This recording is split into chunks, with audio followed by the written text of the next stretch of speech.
So finally हाम्रोतिर चाहिँ धान काटेर नि अब सकियो, धान झाट्ने बेला भइसक्यो होइन। हिजो अस्ति आएको त्यो पानीले चाहिँ हाम्रोतिर धानसान सब बिगारेर बिजोग रमाइलो पारेछ। So hello hello hello guys, के छ खबर? मेरो चाहिँ एकदम ठिकठाक छ, हजुरहरूको पनि ठिकठाक नै छ होला। फेरि पनि स्वागत छ यहाँहरूलाई मेरो अर्को नयाँ भिडियोमा।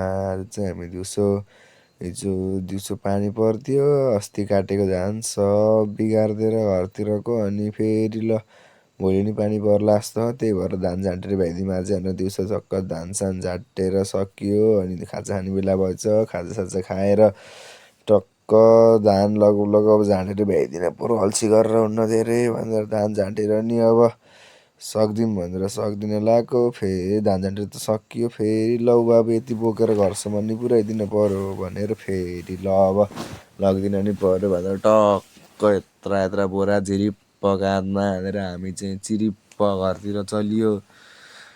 अनि त्यत्रो बोरा थिए होइन, घर लाँदा गाह्रो नि आमामा काँधमा हालेर बोकेख, नाम्लो नि छैन। अब गाउँघरको जीवन हो, यस्तै छ, गाह्रो पिरो भइहाल्छ। अब अप्ठ्यारो मानेर भन मेला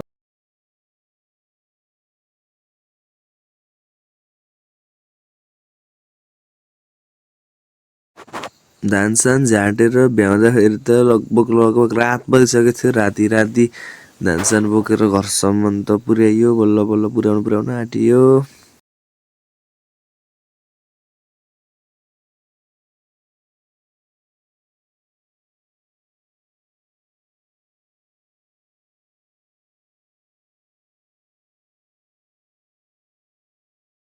यत्रा बोरा टक्क घरसम्म बल्ल बोकेर पुर्याएर बल्ल लगाएँ घरसम्म पनि।